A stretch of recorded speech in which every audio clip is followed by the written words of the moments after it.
여러분은 예수 믿는 사람과 예수님 믿지 않는 사람과의 차이점이 무엇이라고 생각을 하십니까? 담배를 피우지 않고 술 마시지 않는 것, 이 예수 믿는 사람과 믿지 않는 사람들의 차이겠습니까?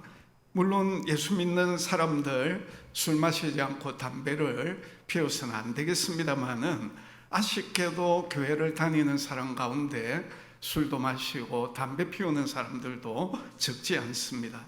그러면 주일날 참 옷을 잘 이렇게 입고 교회에 나가는 사람이 예수 믿는 사람이고 그렇지 않는 사람이 예수 믿지 않는 사람일까? 아니면 식사하기 전에 잠시 하나님 앞에 감사의 기도를 드리는 그런 사람이 예수 믿는 사람이요? 안 하는 사람이 예수 안 믿는 사람인가? 여러분, 사실 예수 믿는 사람과 믿지 않는 사람은 평상시에 구분이 잘 되지를 않습니다. 그러다가 어려운 일을 당하거나 어떤 결정적인 문제가 발생할 때 그것에 대해서 어떻게 대처하는가, 이런 것을 볼 때 그 사람이 예수 믿는 사람인지 아닌지를 우리가 잘 알 수가 있습니다. 소천하셨습니다마는 서울 강남 세브란스 병원 이희대 교수님이 계셨는데, 이분은 우리나라의 유방암 분야에서 최고 권위자 가운데 한 분이었습니다. 얼마나 유명한지 1년에 암 수술만 하더라도 600여 건이나 되었다고 합니다. 1년에 그만큼 수술을 하려고 하면 공휴일과 주일을 제하고 하루에 적어도 암 수술을 2건 내지 3건을 해야만 했습니다. 그런데 이렇게 유명한 암 전문 의사인 이희대 교수님 자신이 암에 걸렸다는 것입니다. 대장암 4기로 대수술을 3번 받았고 그야말로 12번 이상의 참 최선을 다한 그런 치료를 받았음에도 불구하고 암세포가 간과 뼈에까지 전이가 되었기 때문에 더 이상 치료가 불가능하였습니다. 그런데 놀라운 것은 이 교수님의 반응이었습니다. 대부분의 사람들은 이런 상황에 처했을 때 낙심하고 좌절하고 안절부절할 것인데, 이 교수님은 아무 일 없는 것처럼 병원에 출근을 해서 환자들을 돌보고 암투병 중에 있는 많은 환자들에게 희망과 용기를 안겨다 주었습니다. 하루는 한 기자가 이 교수님의 그러한 모습을 눈여겨보고 찾아와서 이렇게 물었습니다. 아니 교수님, 대장암 4기면 굉장히 심각한 병인데 어떻게 그렇게 아무 일도 없는 것처럼 그렇게 평상시와 다름없이 병원에 출근을 하고 암투병 중에 있는 환자들에게 그렇게 용기와 희망을 안겨다 줄 수가 있습니까? 그러자 이 교수님이 이런 놀라운 말씀을 이제 하셨어요. 이미 암에 걸린 것을 어떻게 합니까? 그래서 저는 암을 친구 삼아 토닥토닥 달래가면서 암과 동행하며 살아가고 있습니다. 여러분, 참 이 크리스찬 이 교수님의 이러한 모습을 우리가 보면서 정말 절망적인 현실 앞에서도 굴하지 아니하고 의연하게 잘 대처해가는 그런 그리스도인의 참모습을 우리가 보게 되는 것입니다. 아울러서 정말 예수님을 믿는 사람의 특징을 든다고 하면 그것은 바로 도전적인 믿음을 가지고 도전적인 삶을 살아간다는 것입니다. 오늘 본문에 나오는 베드로가 바로 오늘 그러한 삶을 우리에게 잘 보여주고 있습니다. 지난주에 이어서 오늘 우리가 본 대로 지금 제자들이 처한 상황이 어떻습니까? 그야말로 6시간 이상 큰 풍랑으로 인하여 저들은 지금 죽을 고생을 지금 하고 있습니다. 거기다가 예수님이 빨리 오셔가지고 구원해 주셔야 되는데 그렇게 하지 아니하고 밤 사경쯤 제자들로서는 이제 죽었다 이렇게 생각할 그때서야 바다 위를 걸어 오신 것입니다. 제자들은 그분이 예수님인 줄 생각지도 못했죠. 그래가지고 그들은 너무 놀래가지고 예수님을 보고 유령이라고 그렇게 외쳤어요. 그런데 이런 제자들과 다른 한 사람이 오늘 본문에 나옵니다. 그가 바로 베드로죠. 베드로가 어떻게 합니까? 다른 제자들은 너무 놀라가지고 예수님을 유령이라고 이렇게 하는데 베드로는 그렇게 하지 아니하고 바다 위를 걸어오시는 분이 바로 예수님인 줄 알아차리고 예수님에게 뭐라고 요청합니까? 만일 주님이시거든 나를 명하사 물 위로 오라 하소서라고 이렇게 말씀을 하게 되고, 예수님께서 오라고 할 때 그는 배에서 내려서 그 바다 위, 풍랑치는 그 바다 위를 걸어가는 이런 놀라운 모험을 강행하게 되는 것입니다. 오늘 이런 베드로를 보면서 예수님께서 원하시는 도전적인 신앙은 과연 어떤 특징을 가지고 있는가? 주님께서 오늘 참 저와 여러분을 향하여 어떤 도전적인 신앙을 가지고 살아갈 것을 말씀하고 있는가를 같이 살펴보고 은혜 받고자 하는 것입니다. 첫째는 따라서 합시다. 도전하는 신앙은 모험하는 신앙입니다. 첫째, 도전하는 신앙은 어떤 신앙이라고요? 모험하는 신앙이다. 여러분 오늘 이 베드로를 보세요. 바다 위로 걸어오시는 예수님에게 나를 명하사 나로 하여금 물 위로 오라고 해달라고 요청을 했을 뿐만 아니라 예수님께서 오라고 할 때 어떻게 합니까? 아주 담대하게 그 배에서 내려서 물 위를 걸어가는 모험을 강행했다는 거예요. 이런 베드로의 모습을 우리가 보면서 도전하는 신앙이라고 하는 것은 바로 모험하는 신앙인 것을 우리가 잘 배울 수가 있습니다. 우리가 성경을 읽어보면 하나님께서 당신의 자녀들에게 요구하시는 신앙이 바로 이런 모험하는 신앙이라는 것입니다. 믿음의 조상 아브라함, 하나님께서 그를 갈대우르에서 불러가지고 뭐라고 말씀하십니까? 너는 너의 고향 친척과 아버지의 집을 떠나 내가 너에게 보여줄 땅으로 가라고 말씀을 하셨어요. 갈대아 지방에서 우상을 섬기는 그야말로 하나님 모르는 그런 세상에 그냥 평범하게 살고 있던 그 아브라함에게 하나님이 찾아가셔가지고 너의 본토, 친척, 고향 다 떠나서 내가 너에게 지시할 땅으로 가라고 그렇게 말씀을 하신 거예요. 아브라함의 입장에서 고향과 친척과 아버지에 떠난다고 하는 거 쉬운 일이 아닙니다. 거기다가 어디로 가야 될지 모르는데 하나님이 지시할 땅으로 가라고 이렇게 할 때에 이것은 보통 모험신앙 가지고는 도저히 할 수 없는 그런 일이었습니다.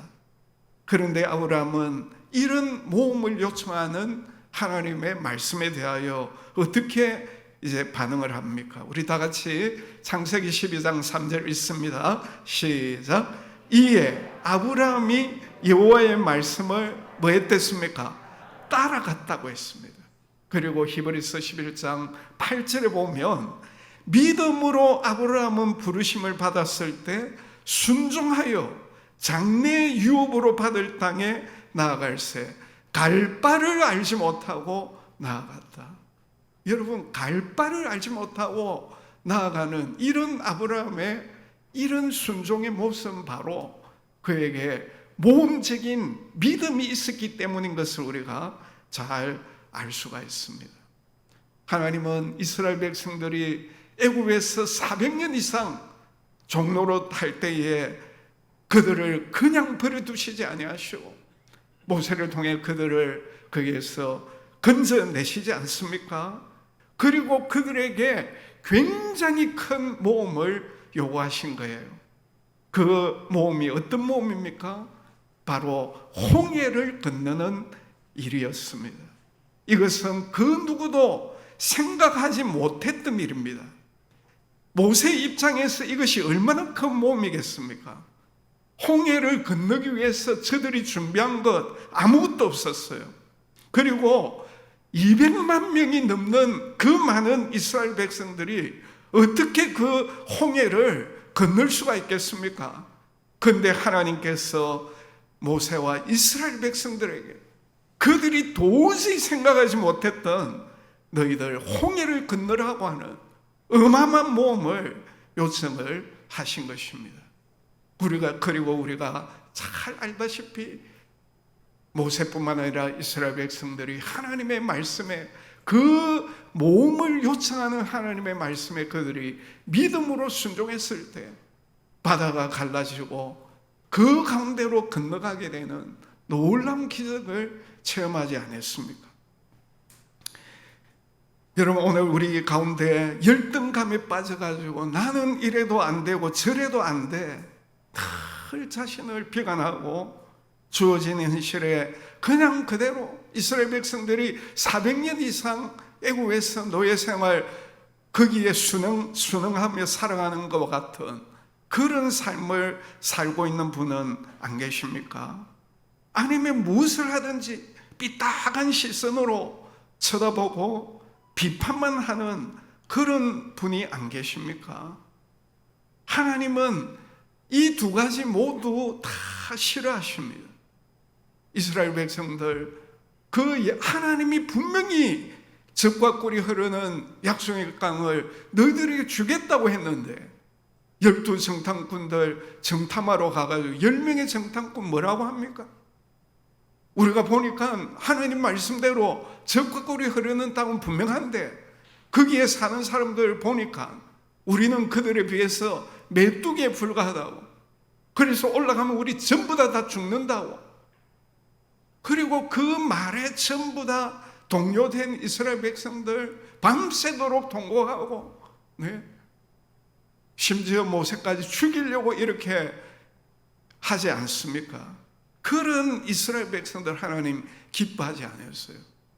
그리고 저들이 말한 그대로 광야 40년 방황하다가 묵고 살다가 그냥 젖과 꿀이 흐르는 가나안 땅에 들어가지 못하는 그런 결과로 초래하고 말았다는 겁니다. 여러분, 오늘 우리가 하나님의 일을 할 때 스스로 안 된다고 자포자기한다든지 늘 소극적으로 부정적인 태도를 갖는 것, 이 하나님이 정말 기뻐하지 않습니다. 하나님은 오늘 우리에게 믿음으로 도전하기를 원하시고 그런 도전의 신앙을 가지고 모험할 것을 요구하시는 것입니다. 여러분, 성경에 나오는 여인 가운데 마리아만큼 복된 여자는 없을 것입니다. 육신적으로 모든 유대인 여인들이 바라는 이 땅에 오실 메시아의 어머니가 된다는 것, 이거는 최고의 축복이기 때문이죠. 근데 마리아가 어떻게 이런 복을 받았는지 여러분 아시죠? 가만히 있었는데 저절로 하나님께서 마리아에게 예수님의 어머니가 되도록 한 것이 아니라는 것입니다. 먼저 하나님은 마리아에게 상상도 할 수 없는 모험을 요구하신 거예요. 내가 너의 몸을 빌려서 아기 예수를 이 땅에 태어나게 하려는 계획을 가지고 있다. 그래도 되겠느냐? 이렇게 요구했잖아요. 마리아로서는 도저히 수용할 수 없는 모험을 제안받은 것입니다. 만약에 이 제안을 받아들일 때 어떻게 되겠습니까? 약혼자 요셉으로부터 버림을 받을 수도 있고, 그리고 당시 그 율법에 근거해서 처녀가 아이를 잉태했으니까 돌에 맞아 죽을 수밖에 없는 겁니다. 그런데 이런 상상할 수 없는 하나님의 제안에 대하여 마리아가 어떻게 반응합니까? 우리 누가복음 1장 38절 다 같이 읽습니다. 시작. 마리아가 이르되 주의 여종이오니 말씀대로 내게 이루어지이다 하매 천사가 떠나가니라. 왜 천사가 떠나갔습니까? 마리아가 이제 마리아에게 더 이상 할 말이 없으니까. 그 마리아가 뭐라고 말했습니까? 주의 여종이오니 뭐대로 내게 이루어지이다? 하나님의 말씀대로 내게 이루어지이다. 하나님의 말씀대로 내게 이루어지기를 원한다 하면서 이 말 앞에 주의 여종이오니라고 하는 그런 말을 하고 있다는 것입니다. 왜 마리아가 주의 여종이오니? 네, 말씀대로 내게 이루어지이다. 왜 주의 여종이오니라고 하는 이 단서를 붙이고 있을까요?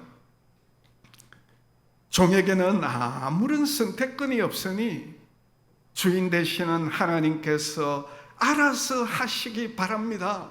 이런 믿음도 있을 뿐만 아니라 한 걸음 더 나가서 하나님이 나의 주인 아니십니까?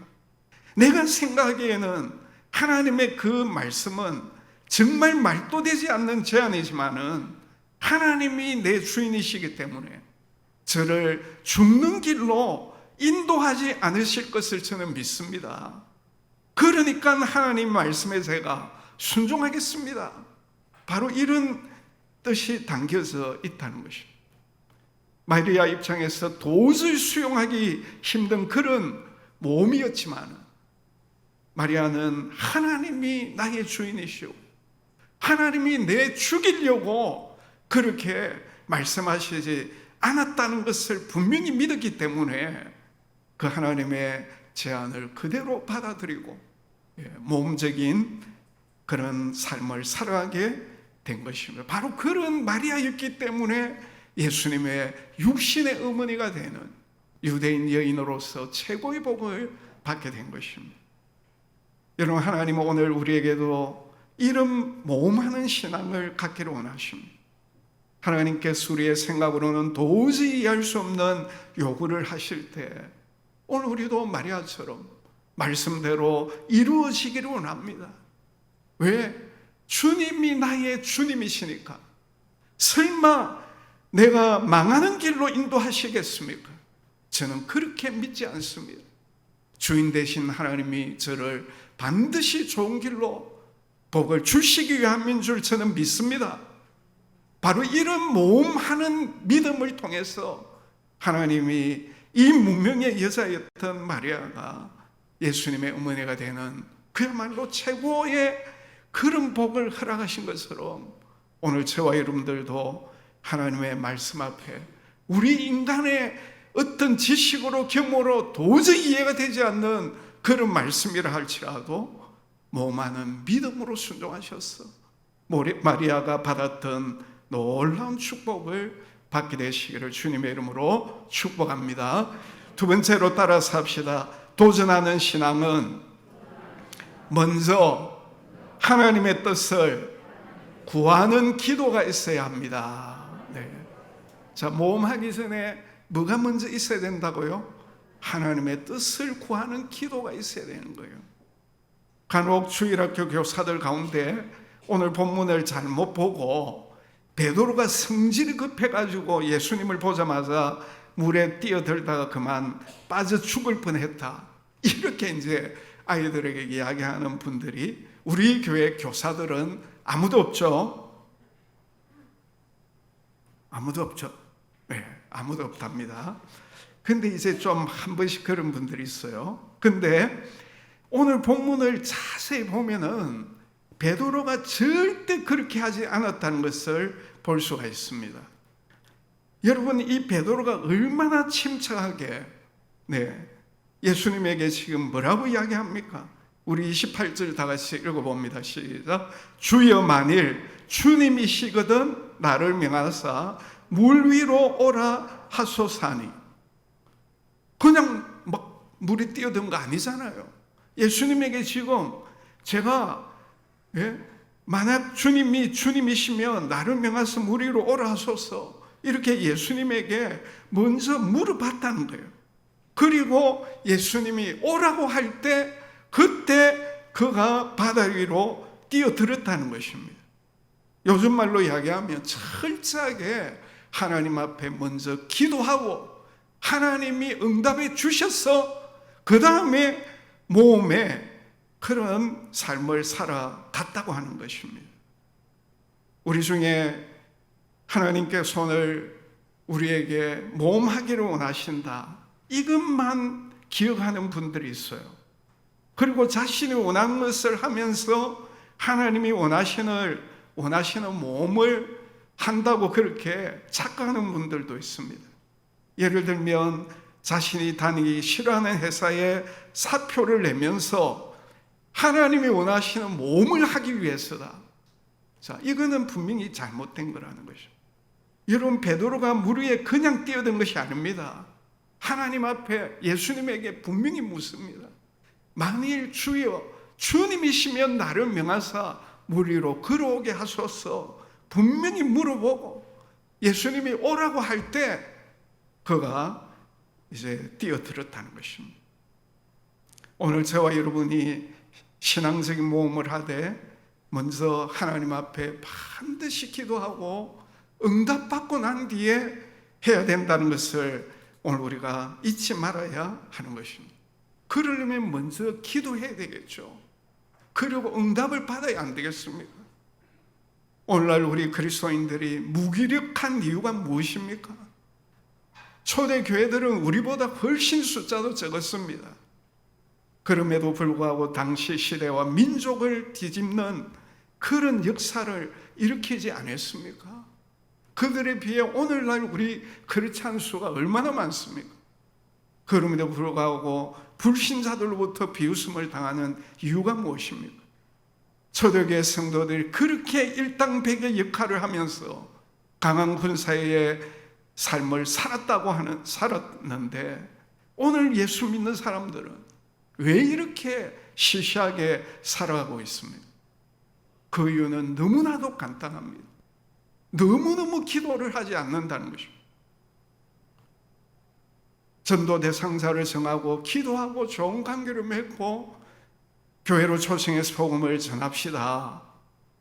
그러면 사탄이 팔짱을 끼고 앉아 이렇게 말할지도 몰라요. 이전에도 전도해봤는데 아무런 좋은 결과도 없지 않느냐. 여러분, 우리가 하나님이 기뻐하시는 영혼을 복음으로 살리기 위해 열심히 전도해도 왜 사탄이 콧방귀 끼겠습니까? 너희들 전도 한두 번 했느냐? 한두 번 한 것 아니지 않느냐? 왜? 처음도 아니지 않느냐? 왜 이렇게 콧방귀 끼겠습니까? 기도하지 않기 때문에. 그만큼 사탄은 오늘 우리가 기도하는 것을 두려워하기 때문에, 그럼에도 불구하고 우리가 기도를 하지 않는 거예요. 오늘 우리가 무기력하게 사는 것 하나님 기뻐하지 않습니다.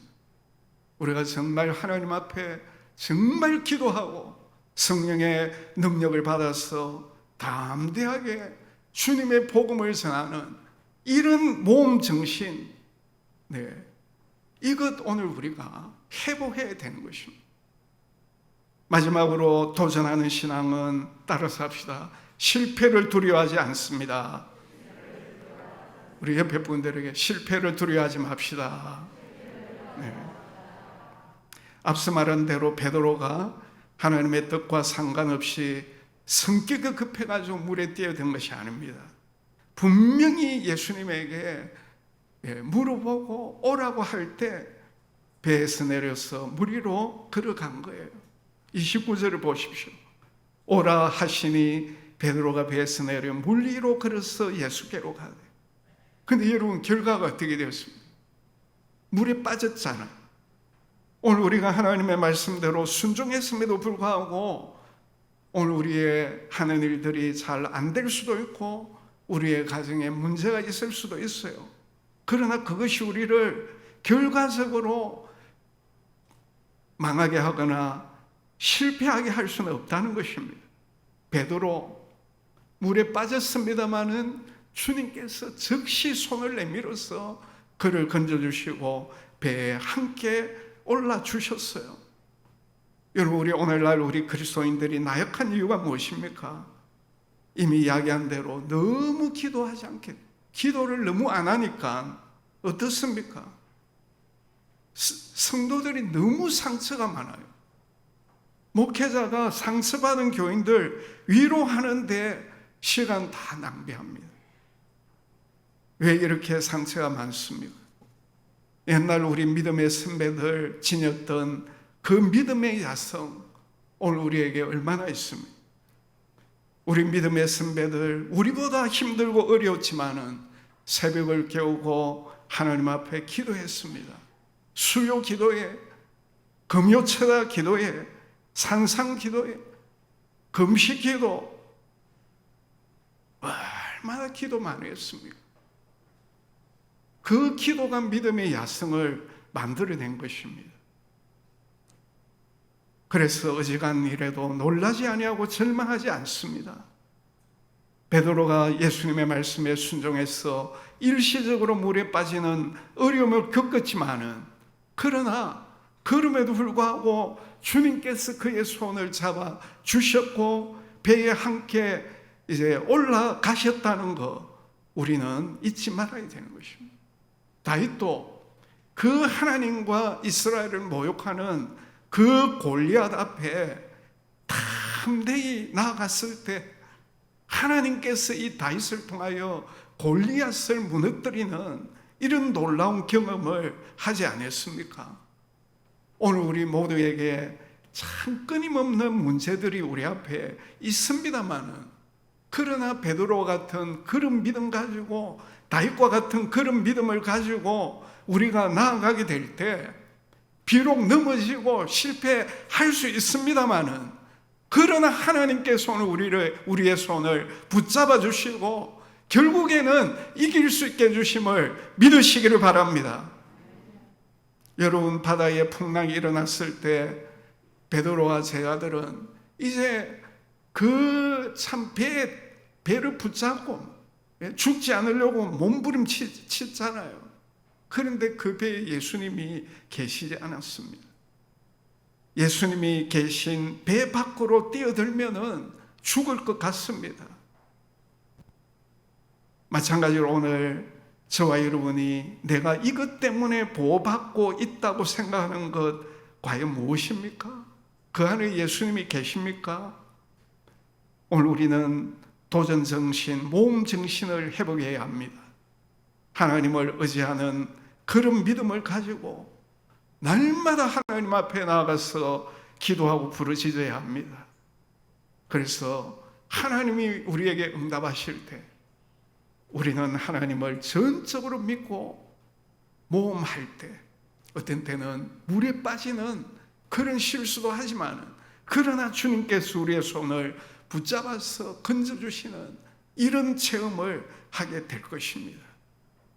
예수님의 응답을 붙잡고 배에서 뛰어내리는 모험을 강행할 때 주님께서 오늘 베드로로 하여금 바다 위를 걷는 놀라운 체험을 하게 한 것처럼 저와 여러분들도 하나님 앞에 기도하고 하나님께서 응답해 주실 때 하나님만을 전적으로 믿고 모험하는 그런 삶을 사셔서 날마다 초라하게 사는 것이 아니라 날개를 달고 독수리처럼 날아가는 이런 귀한 은혜를 복을 누리시기를 주님의 이름으로 축복합니다.